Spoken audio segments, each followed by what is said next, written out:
Hi, I'm Steve and this is my Mark 1 full console. In this video I will be rust proofing the rear valance. I was going to do the driver's side wheel arch, but when I started cutting out some of the rust in the corner here, I realised what a rust trap this was along here, so I've decided to do this first. Because looking on Facebook and looking at other people's cars, and you know, most of them are just all gone, they've all rusted away, they all have to have new valances and everything. So I'm thinking now's the time to try to rust proof the inside of this. So I'm going to take the seam sealer out along the boot floor and I'm going to strip all the paint, because this is quite thick. When they resprayed it, it's quite thick. I'm going to get it right back to bare metal, make sure there's no rust on the outside, and then try to get some paint on the inside here.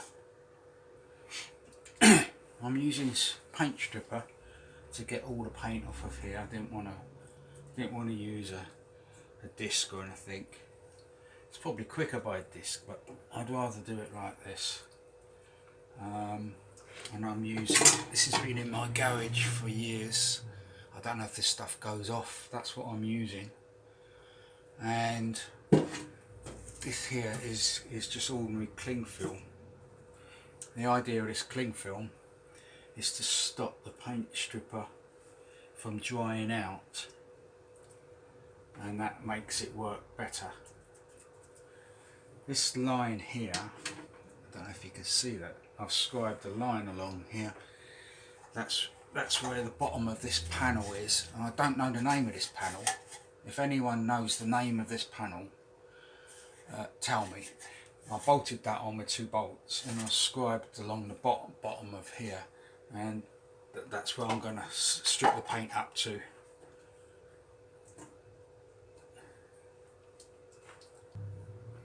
Also, a little tip, I should imagine about 90% of the people watching this know this. When you're using this paint stripper, it says it on the tin to dab it on. Don't wipe it on. Don't with brush strokes. For some reason, it works better. Don't know why, but it does. It's a nice little tip if you don't know that. Put that over there like that.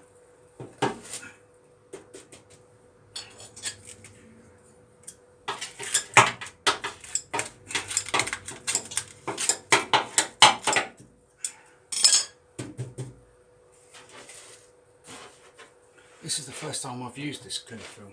I've seen that tip on YouTube, and it's amazing what you can find out on YouTube. Oh yeah, by the way, I haven't got anything on my arms or anything like that. I'm being very careful not to splash this, because this is horrible stuff, this paint stripper. If you get it on your arm, you'll feel it. It's not burning, it's just like, I don't know what it is, but it's just like, it's caustic. So I'm just doing it very carefully not to splash it. That's why I have this little brush. It takes longer, but that's what I do. Right, that's that. That's the first coat. I'll probably leave that for about 20 minutes or something. It's already working up here very well, so I will come back in 20 minutes and then start taking it off with a wire brush, and it won't get it all off. I'll probably have to do 3 or 4 coats of this before it all comes off.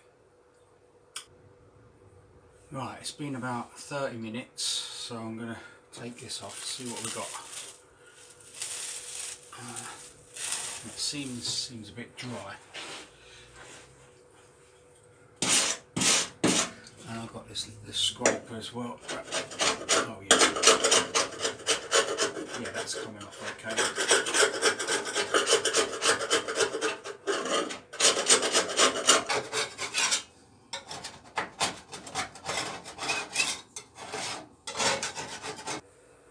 This first section here, I put the paint stripper on before I rubbed it with the red Scotch Brite, and it is definitely harder to get off. it hasn't actually penetrated here, so that does work, because the rest of it I rubbed it with this and it's actually the paint strip has penetrated much better than it has here.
Right, that's all the paint off of this lower rear panel. All along the bottom lip along here was all rusty on the outside edge. Inside's been sandblasted a few years ago. So I went along with this worn out belt and then finished off with this worn out flat wheel, because I didn't want to take any metal along that lip along there. That's all nice and almost bright metal all the way along there.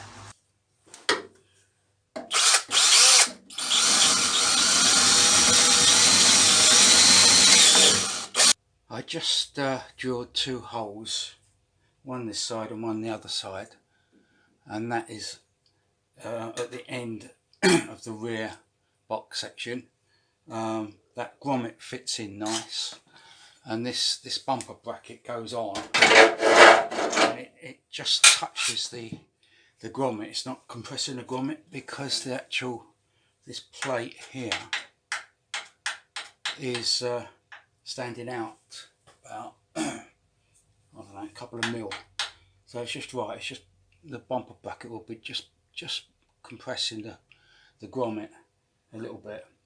That will enable me to blow out any of the aluminium oxide that's still left in there, and then when I've finished everything, I can take that out and I can put a Waxol tube all the way along, or halfway, and then do halfway from the other side. Yesterday I filled this with all my fillers and I squirted it down here to soften the Waxol, the old Waxol, and then I scraped a lot of it out, got quite a bit, and then I just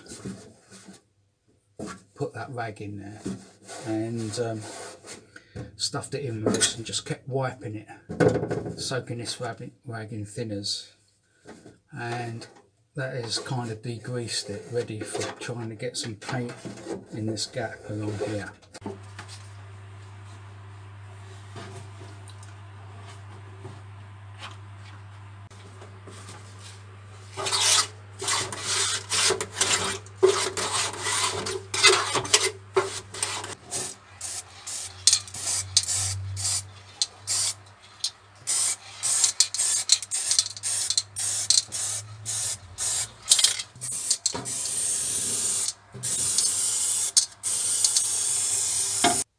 Over the last 2 days I've put 2 coats of this worthy primer down this gap, and I've put loads of it, just let it try to run as much as I could.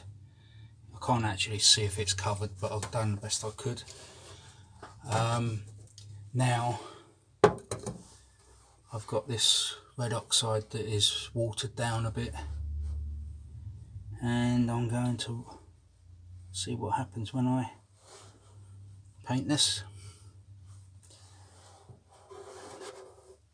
Oh, it is very watery though, just realised that.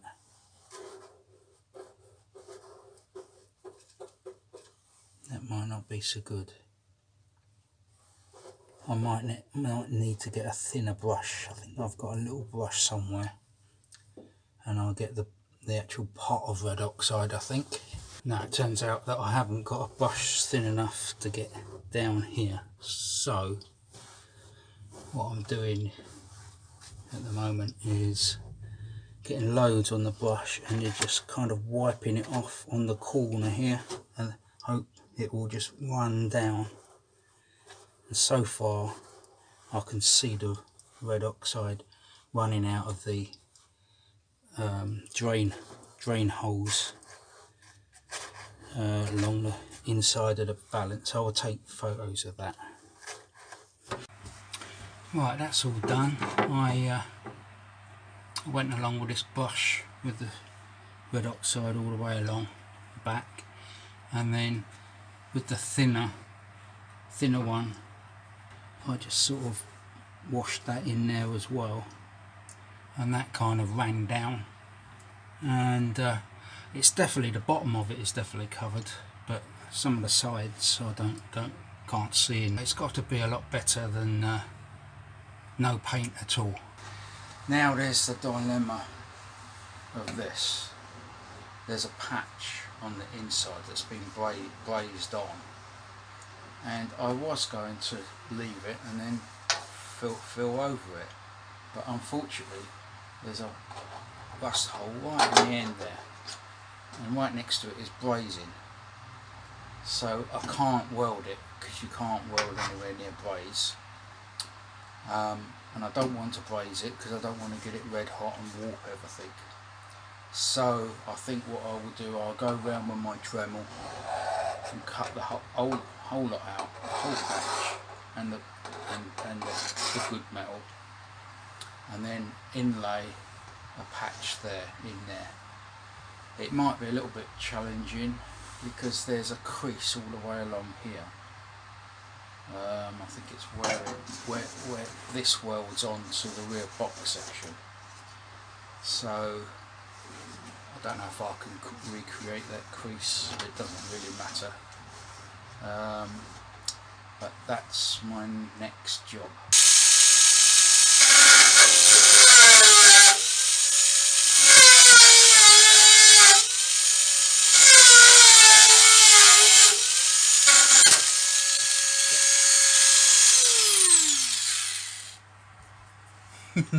Caught my neck just a tiny little bit. Nearly slit my throat. But in engineering, these are on a grinding machine. You can get these wheels about that diameter, a 5-inch diameter, and they're called elastic wheels. I never understood why they're called elastic wheels, because they just crack, they just break, and you can get them in a 1/16 332 thick as well. So now I've got this different wheel, a reinforced wheel, so I'll see if this lasts any longer.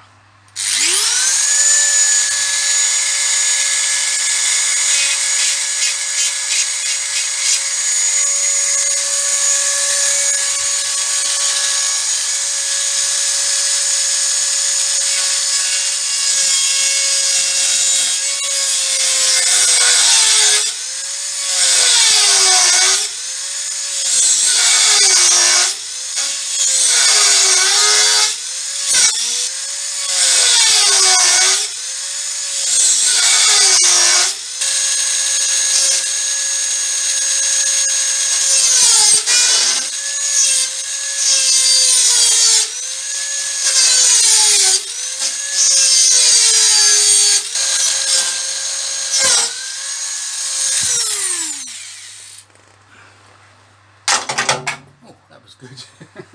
Didn't expect that. Right, now I've got to fill it in again. The problem with this patch is, right through the middle of the patch there's this ridge along here. So I've made these, and there's a 50 thou step there, and this one has a 50th thou step in the other way, and I was able to make that patch by putting this on the press at work. So it made that ridge there, and it could be done in the jaws of a vice, and I might even make some more of these so that I can remove the vice jaws and have two holes here, so I can bolt it onto the vice. So now I've got to form this radius here, and I don't know how it's going to bend with that ridge in there, but I will just try pressing it by hand first. May have made this a bit too short, but yeah, it seems to be bending okay just by doing that.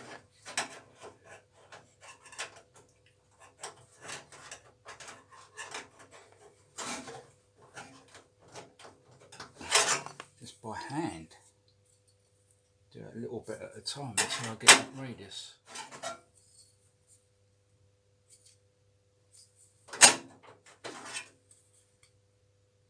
Yeah, the ridge is still on there, on the radius.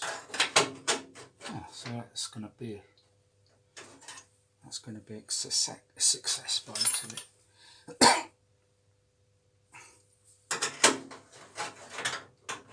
I'm quite pleased with that.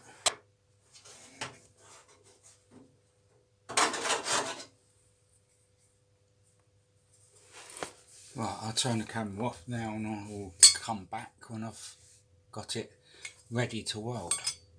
That patch is all done now. That's what I cut out. Horrible mess. The guy that sprayed it did that, I think.